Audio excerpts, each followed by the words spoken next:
Subscribe करें असर TV को और बेल आइकन को दबाएं इंफॉर्मेटिव वीडियो सबसे पहले हासिल करने के लिए। तारीख में कई पागल डॉक्टर्स और साइंटिस्ट गुजरे हैं जिनके अजीबो गरीब कामों ने दुनिया को हैरान कर दिया। इन्हीं में से एक साइंटिस्ट इलिया इवानोव था। ये 20वीं सदी की शुरुआत का एक इंतहाई मशहूर साइंटिस्ट था। इस आदमी का ताल्लुक उस वक्त के सोवियत यूनियन से था जिसे आज हम रशिया कहते हैं। दोस्तों, आप ये बात जानते होंगे कि हाइब्रिड जानवर उन जानवरों को कहते हैं जो दो मुख्तलिफ जानवरों के क्रॉस के नतीजे में पैदा होते हैं, जैसा कि खच्चर। हम सब जानते हैं कि खच्चर घोड़े और गधे के क्रॉस से पैदा होता है और ये एक हाइब्रिड जानवर है। इलिया इवानोव भी इसी किस्म के तजुर्बे किया करता था। इसने ज़ेब्रा और गधे का क्रॉस करवाया और नतीजे में पैदा होने वाले जानवर का नाम इसने ज़ीड नॉक रखा। इसी तरह इसने चूहों, खरगोश और ऐसे कई जानवरों पर तजुर्बे किए। अपने इस जनून को लेकर आहिस्ता आहिस्ता इसके दिमाग में कुछ इंतहाई अजीबो गरीब मंसूबा तैयार होना शुरू हो गया। 1910 में इसने अपने कुछ दोस्तों से इस चीज का जिक्र किया कि ये अब इंसान और चिंपैंजी का क्रॉस कर हाइब्रिड बनाना चाहता है, जो कि आधा इंसान होगा और आधा चिंपैंजी होगा। लेकिन ये बात इसके दोस्तों ने मजाक समझकर टाल दी। अगले 14 साल तक ये साइंटिस्ट इसी चीज का प्लान बनाता रहा और 14 साल बाद इसने अपने प्लान को सरअंजाम देने का फैसला कर लिया।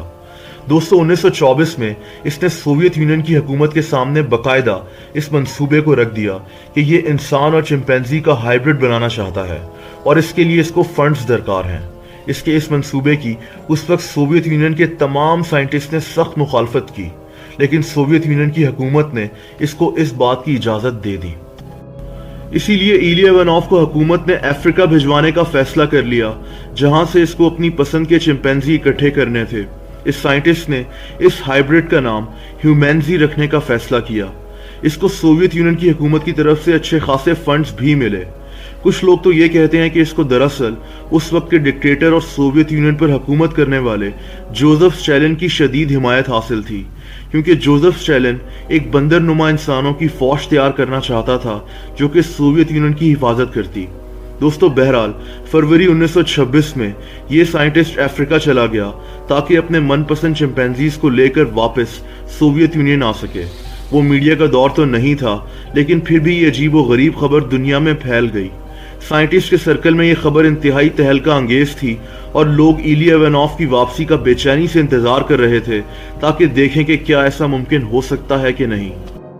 दोस्तों, इलिया इवानोव ने शुरुआत में अपनी पसंद की 3 मादा यानी फीमेल चिंपैंजीज इकट्ठी की और इसने कुछ आदमी भी इकट्ठे कर लिए और इनका एक्सपेरिमेंट करने का फैसला किया, लेकिन इसका कोई रिजल्ट नहीं निकला और फीमेल चिंपैंजीज पर कोई असर नहीं पड़ा। अब इस शख्स ने दूसरा प्लान बनाया।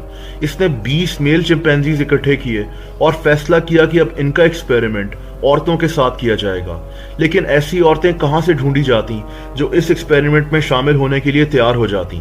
हैरत अंगेज तौर पर 5 औरतें इस सिलसिले में तैयार भी हो गईं, लेकिन दोस्तों अल्लाह ताला को कुछ और ही मंजूर था।